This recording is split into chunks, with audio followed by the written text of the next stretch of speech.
حضور علیہ الصلوۃ والسلام بے شک و شبہ تمام عالمین کے لیے رحمت ہے اور رحمت بنا کر بھیجے گئے ہیں۔ ہر نبی کے دور میں اور ہر جو امت تھی جب بھی اس پر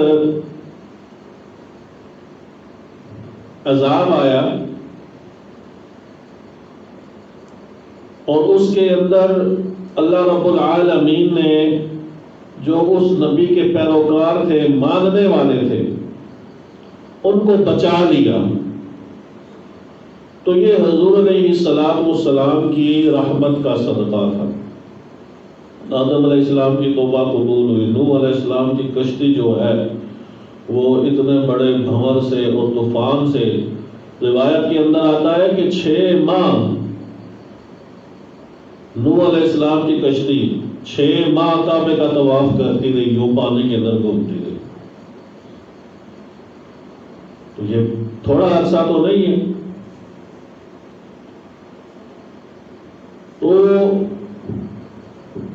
مولانا عبد الرحمن جامی علیہ الرحمن آپ اپنے کلام کے اندر فرماتے ہیں کہ اگر نام محمد را شفیع آدم، نہ آدم یافت توبہ، نہ نوح از غر کے نہ جینا، کہ اگر حضور علیہ السلام کے نام مبارک کو آدم علیہ السلام اپنا سفارشی نہ بناتے تو نہ آدم علیہ السلام کو توبہ ان کی قبول ہوتی، نہ نوح علیہ السلام جو ہیں وہ طوفان سے بچتے۔ یہ بزرگوں کا عقیدہ ہے، شروع سے ایسے چلا آ رہا ہے۔ تو حضور علیہ السلام جو ہے نا، آپ کو اللہ رب العالمین نے رحمت بنا کر بھیجا، رحمت بنا کر بھیجا۔ اور حضور علیہ السلام کے لیے کے اوپر جو اللہ رب العالمین نے اپنا کلام نازل فرمایا ہے نا، کلام جسے ہم قرآن کہتے ہیں، یہ لوگوں کے لیے ہدایت ہے۔ لوگوں کے لیے، یعنی اس کے اندر کوئی تخصیص نہیں ہے کہ یہ اس قوم کے لیے ہدایت ہے اور اس قوم کے لیے ہدایت نہیں ہے۔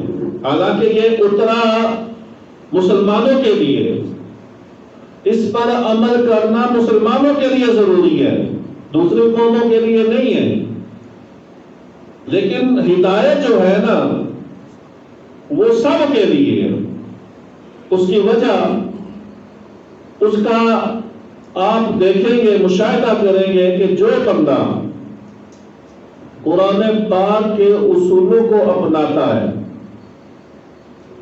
اپنی زندگی میں، یا کوئی معاشرہ اپنی زندگی کے اندر دین اسلام کے اصولوں کو اپناتا ہے، قرآن کے اصولوں پر عمل کرتا ہے، تو اس کی معاشی زندگی، معاشرتی زندگی، اور ایک وہ بندہ جو قرآن پہ عمل نہیں کرتا، قرآن کے اصولوں کو نہیں اپناتا، اس کی زندگی، دونوں کی زندگیوں میں زمین آسمان کا فرق ہو۔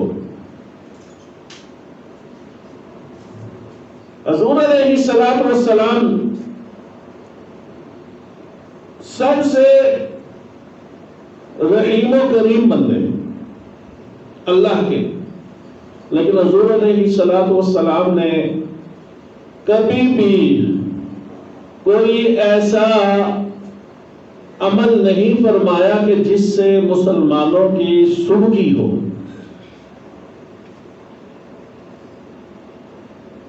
حالانکہ سیدنا فاروق اعظم رضی اللہ تعالی عنہ نے صلح حدیبیہ کے موقع پر جب حضور علیہ السلام نے ان سے معاہدہ فرمایا نا کفار سے، تو وہ معاہدہ ایسا تھا کہ بظاہر مسلمانوں کی اس کے اندر شکست تھی، یعنی اس کی ایک شک یہ تھی کہ اگر کوئی کافر مسلمان ہو مکے سے بھاگ کر مدینے آ جائے نا تو مدینے والوں پر لازم ہے کہ اس کو واپس بھیجے۔ حضور نے فرمایا مجھے منظور ہے۔ اور پھر انہوں نے کہا کہ اگر کوئی ادھر سے بندہ ہم پکڑ لیں یا بھاگ کر مکے آ جائے تو ہم کوئی نہیں واپس کریں گے۔ حضور نے فرمایا مجھے منظور ہے۔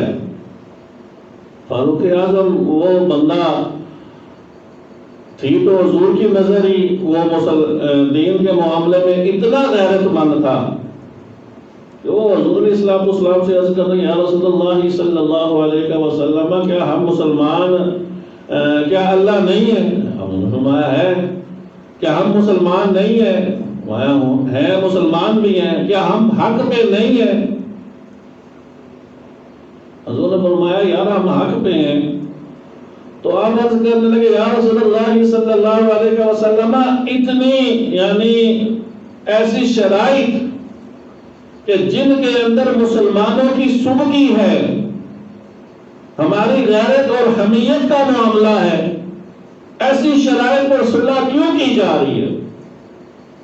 حضور علیہ السلام نے فرمایا عمر میں اللہ کا نبی ہوں، میں جو کرتا ہوں اللہ کے حکم سے کرتا ہوں۔ پھر آپ سے نہ رہا گیا، ابو بکر کے پاس گئے، ان سے بھی یہی باتیں کی تو ابو بکر کا بھی یہی جواب تھا کہ عمر وہ اللہ کے رسول ہیں، وہ جو کرتے ہیں اللہ کے حکم سے کرتے ہیں، اپنی طرف سے نہیں کرتے۔ بظاہر تو معاملہ شکست والا